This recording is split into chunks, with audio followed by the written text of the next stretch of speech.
शांति। आज 30 जून 2026 के बाबा के अनमोल मधुर महावाक्य सुनेंगे। आज की मुरली में बाबा कहे, तुम किसी से भी पूछो क्या पुनर्जन्म में मानते हो, तो कहेंगे जरूर मानते हैं। तो पूछो, मनुष्य अगर पुनर्जन्म लेंगी तो संस्कार अनुसार ही लेंगी, कहेंगे हाँ। तो फिर 84 लाख जन्म की बात कैसे आ सकती है, इतनी योनियों में कैसे जा सकते हैं? अगर संस्कार अनुसार ही जन्म लेना है तो वो तो फिर मनुष्य रूप में ही जन्म लेगा।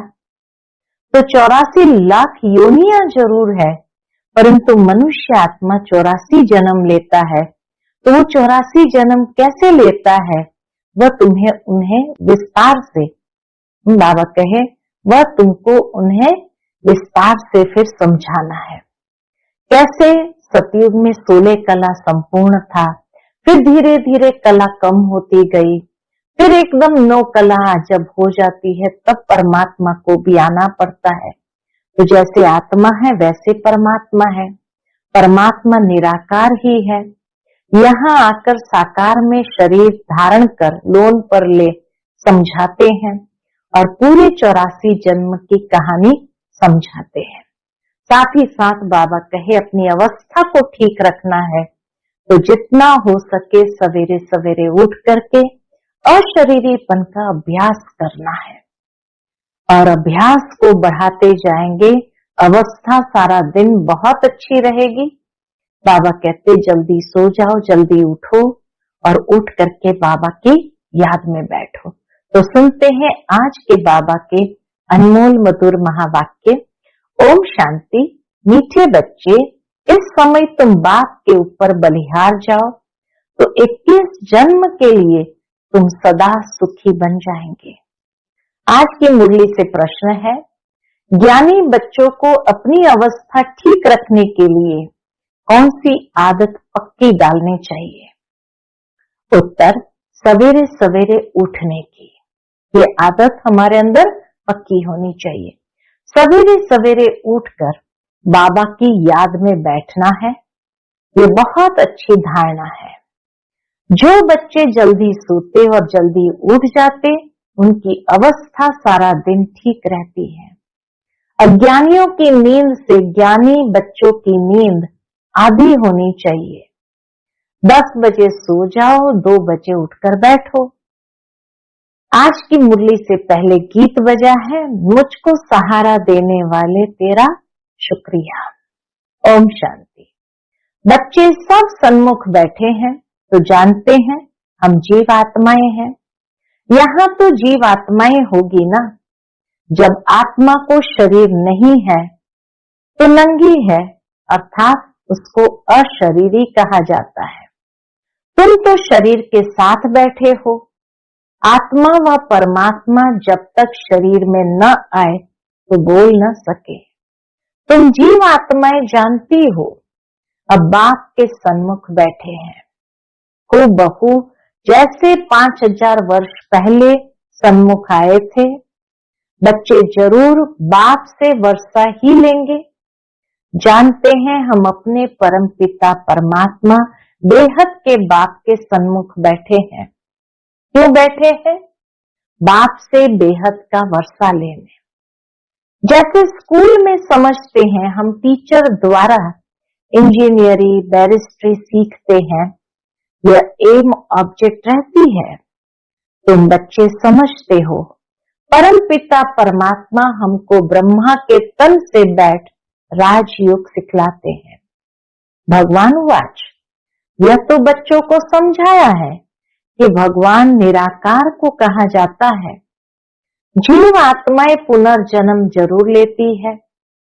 कोई भी सन्यासी से तुम पूछो, बाबा कहते कोई भी सन्यासी से भी तुम पूछो, मनुष्य पुनर्जन्म लेते हैं? तो ऐसे नहीं कहेंगे कि नहीं लेते हैं, नहीं तो 84 लाख जन्म कैसे कहते? पूछो, तुम पुनर्जन्म को मानते हो? यह तो बरोबर है। आत्मा संस्कार अनुसार एक शरीर छोड़ फिर दूसरा लेती है। ऐसे कोई कोई मनुष्य 84 जन्म लेते हैं। 84 लाख जन्म की तो बात ही नहीं। पहला जन्म जरूर बहुत अच्छा सतो प्रदान होगा, लास्ट 6 तमो प्रदान होगा, 16 कला से फिर 14 कला, 12 कला होती जाएगी, धीरे धीरे कला कम होती जाएगी। पुनर्जन्म जरूर लेते हैं। हर जन्म में अपने कलाओं को यूज करते जाते हैं। पूछना चाहिए, अच्छा परमपिता परमात्मा पुनर्जन्म लेते हैं, वह पुनर्जन्म रहित है? देखो ये पॉइंट बहुत सूक्ष्म है। अगर कहेंगे जन्म मरण रहित है तो फिर शिव जयंती सिद्ध नहीं होती। कहेंगे शिव जयंती तो मनाई जाती है, समझाया जाता है, हाँ शिव जयंती है, परंतु जन्म के साथ फिर मरना जिसको कहा जाता है वह नहीं है। अगर मरे तो फिर पुनर्जन्म ले, बाप कभी पुनर्जन्म नहीं लेते। वह इस तन में एक ही बार आते हैं, बस फिर पुनर्जन्म में नहीं आते हैं। एक ही बार इस तन में अवतरित होते हैं और फिर मरते नहीं हैं, पुनर्जन्म भी नहीं लेते, शरीर का आधार लेते और निकल जाते हैं। परम पिता परमात्मा पुनर्जन्म रहित है। वह कभी सतो प्रधान से तमो प्रधान नहीं बनते हैं। आत्माएं तो सब जन्म मरण में आते आते पतित बन जाती है, फिर बाप आते हैं पावन बनाने। इससे सिद्ध होता है आत्मा ही पतित होती है। आत्मा घर से पावन आती है, फिर माया पतित बना देती है। बाप तो कभी पतित नहीं बनाएंगे, बाप तो कभी पतित नहीं बनाएंगे। बाप पतित पावन है तो वो पावन बनाएंगे। पतित कौन बनाता? माया बना देती है। बाप कभी भी बच्चों को गंदी मत नहीं दे सकते। इस समय के मनुष्य पतित मत ही देते हैं। अब पावन बाप कहते हैं कि पतित नहीं बनो, अर्थात विकारों में नहीं जाओ। रावण की मत से दुखधाम बना है। रावण की मत से ही ये सृष्टि दुखधाम बन गया। पहले सुखधाम था। ऐसे नहीं बाप ही सुख दुख देते हैं, नहीं, बाप कभी बच्चों को दुख की मत नहीं दे सकते। माया ही दुख देती है। उस माया पर जीत पाने से ही तुम जगत जीत बनते हो। मनुष्य माया का अर्थ भी नहीं समझते।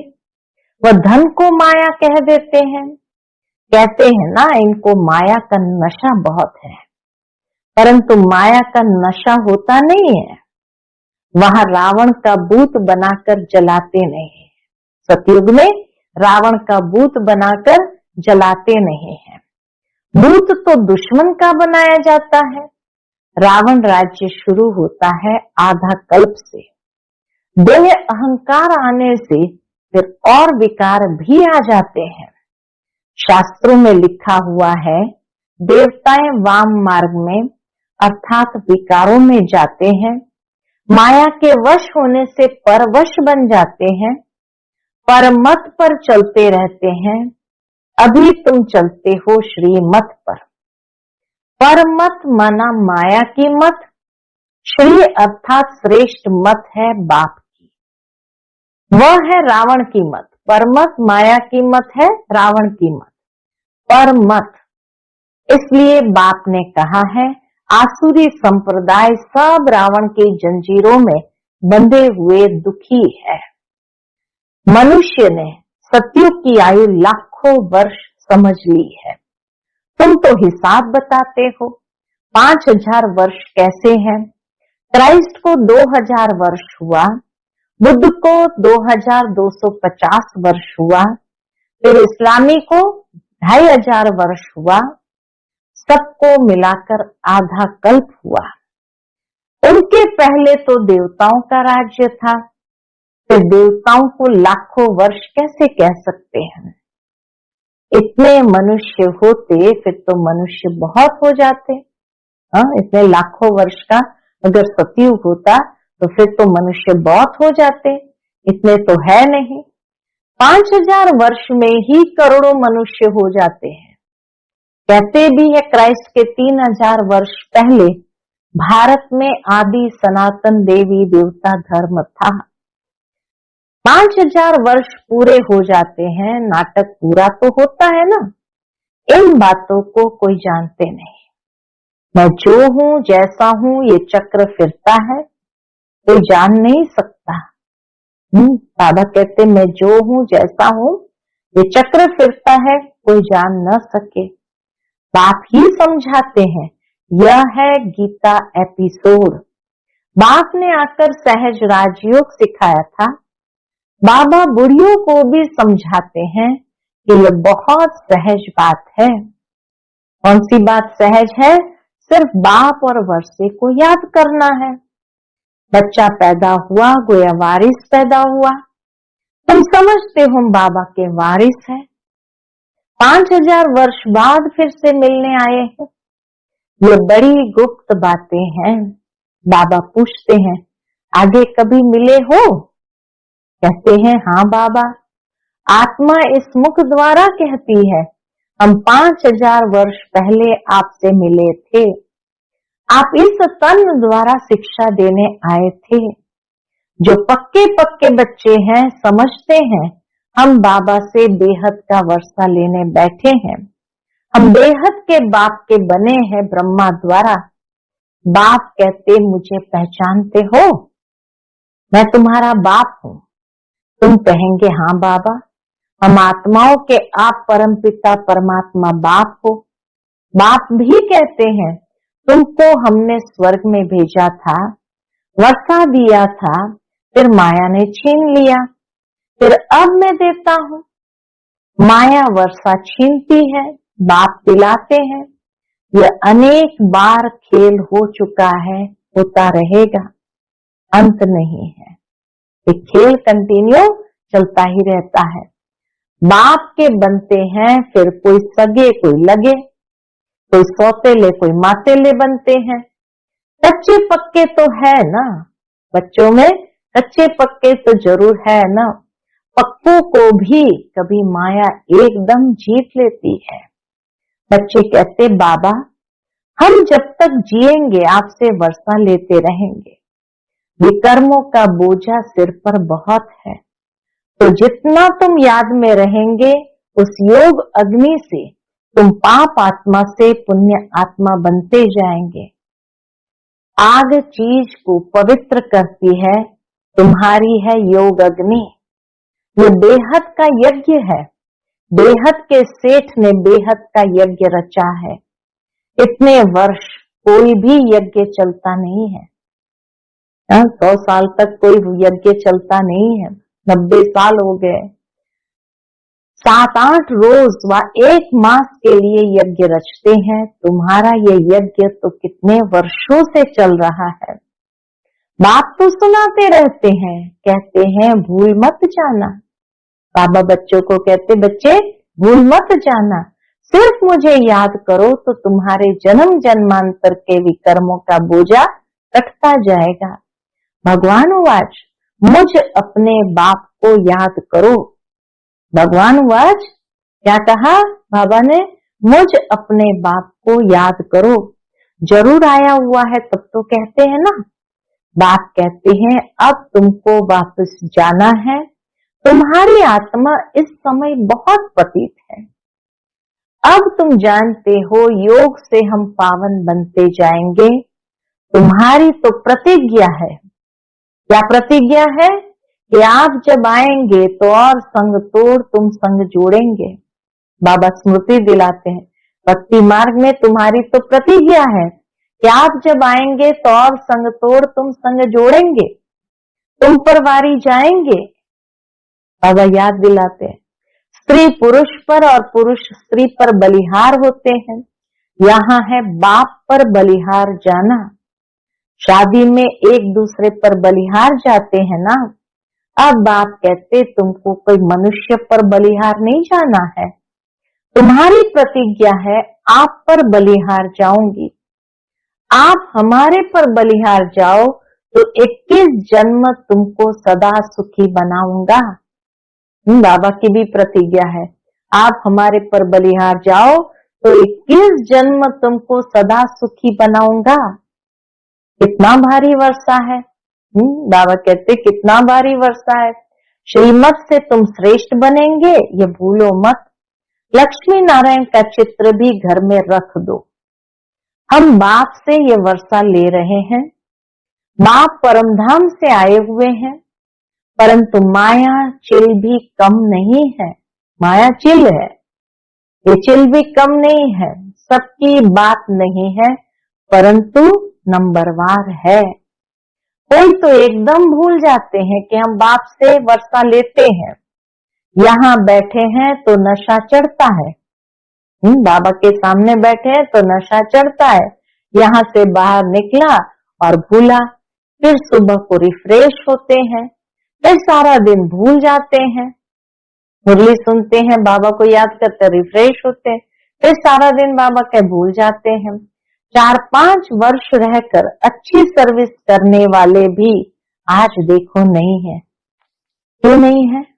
कारण बाबा बताते कुछ अवज्ञा की है, तो माया ने जोर से थप्पड़ मारा और चले गए। बाबा कह देते हैं, चढ़े तो चाखे प्रेम रस, गिरे तो चकनाचूर। देखते हो कैसे चकनाचूर हो जाते हैं। वैकुंठ में तो जरूर चलेंगे, परंतु पद तो नंबरवार है ना।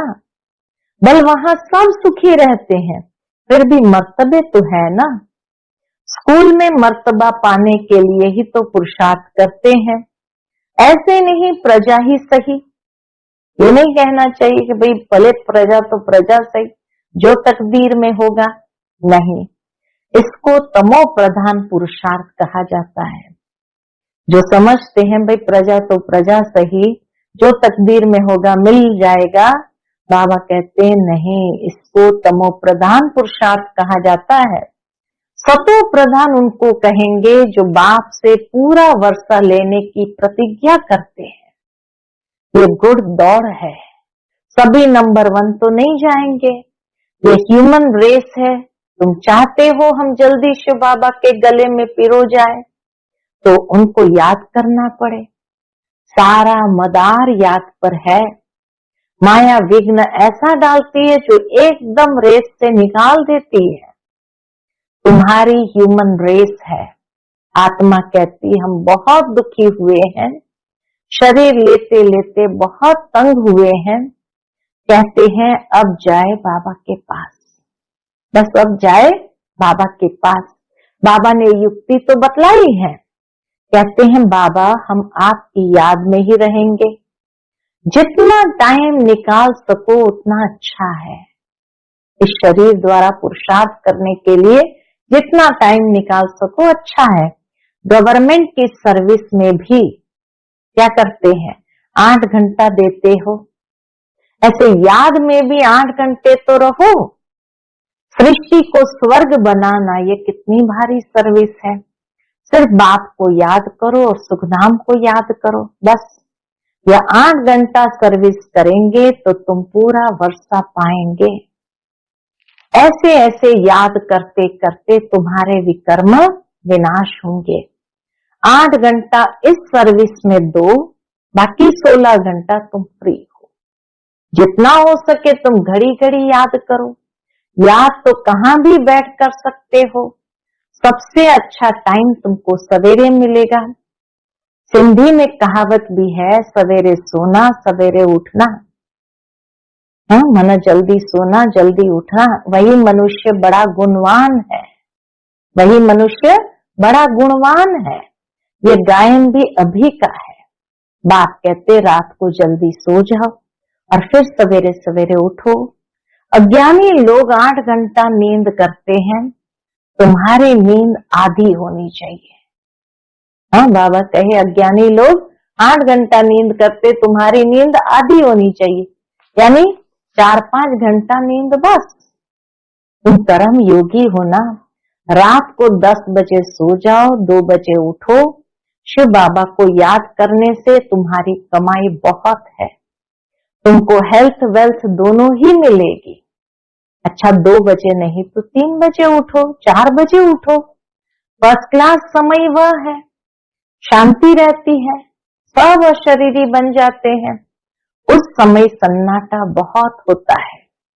अमृत वेले की याद अच्छा असर करती है। बाबा बहुत करके रात को जागते रहते हैं। साकार बाबा भी बहुत करके रात को जागते रहते हैं। सूक्ष्म सर्विस में थकावट नहीं होती, कमाई से तो खुशी होगी। तुम बच्चे सवेरे उठ अपनी अविनाशी कमाई करते रहो। बाबा कहते तुम बच्चे सवेरे उठ अपनी अविनाशी कमाई करते रहो। अच्छा, मीठे मीठे सिकिलते बच्चों प्रति माता पिता बाप दादा का याद प्यार और गुड मॉर्निंग। रूहानी बाप की रूहानी बच्चों को नमस्ते।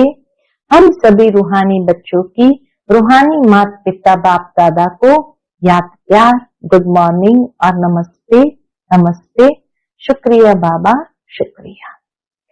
आज की मुरली से धारणा के लिए मुख्य सार है। पहली पॉइंट, 21 जन्म सदा सुखी बनने के लिए एक बाप पर पूरा पूरा बलिहार जाना है। श्रीमत से श्रेष्ठ बनना है। मन मत व पर मत को त्याग देना है। हम मन मत और पर मत, बाबा ने कहा माया की मत, रावण की मत, उसको त्याग देना है। कोई अवज्ञा नहीं करनी है। दूसरी पॉइंट, सवेरे सवेरे उठकर याद में बैठो, कमाई करनी है। सवेरे सवेरे उठकर याद में बैठ कमाई करनी है। सृष्टि को स्वर्ग बनाने की सर्विस में कम से कम 8 घंटा जरूर लगाना है। बाबा कहे सृष्टि को स्वर्ग बनाने की सर्विस कम से कम 8 घंटा जरूर करनी है। आज का बाप दादा का मधुर वरदान हम बच्चों के प्रति है, समय और संकल्प सहित अपने सर्व खजानों को विल करने वाले मोहजित भव। समय और संकल्प सहित अपने सर्व खजानों को विल करने वाले मोहजित भव। जैसे बच्चे को सब कुछ विल किया जाता है, ऐसे आप लोग भी बाप को अपना वारिस बनाकर सब कुछ विल कर दो तो विल पावर आ जाएगी। इस विल पावर से मोह स्वतः नष्ट हो जाएगा। जैसे साकार बाप ने पूरा ही अपने को विल किया, वैसे आप लोगों की जो स्मृति है, समय और संकल्पों का खजाना है, उसे विल करो, अर्थात श्रीमत प्रमाण सेवाओं में लगाओ तो मोहजीत बंधन मुक्त बन जाएंगे। आज का स्लोगन है, 1-2 का स्नेही बनने के लिए सरलता और सहनशीलता का गुण धारण करो। 1-2 का स्नेही बनने के लिए सरलता और सहनशीलता का गुण धारण करो। बाबा कहते हैं स्नेही बनना है तो सरलता जितनी नेचर में होगी, सहनशील होंगे तो सर्व के स्नेही बन जाएंगे। आज का व्यक्त इशारा है, सदा हर्षित रहने के लिए अपनी नेचर को सरल बनाओ, सहनशील बनो। उसके अंतर्गत बाबा कहते बाप दादा का वरदान है, सदा खुश रहो, खुशी का खजाना बांटो, खुशी की लहर सर्व में फैलाओ, आपके चेहरे पर सदा खुशी की मुस्कुराहट चमकती रहे। ऐसे हर्षित मुख रहो, इसके लिए बोल में मधुरता, संतुष्टता, सरलता की नवीनता अवश्य हो। ब्राह्मण आत्माओं के बोल साधारण बोल न हो, ब्राह्मण आत्माओं के बोल साधारण बोल न हो और कर्म में ऐसी नवीनता हो जो हर एक उससे प्राप्ति का अनुभव करे। अच्छा, ओम शांति।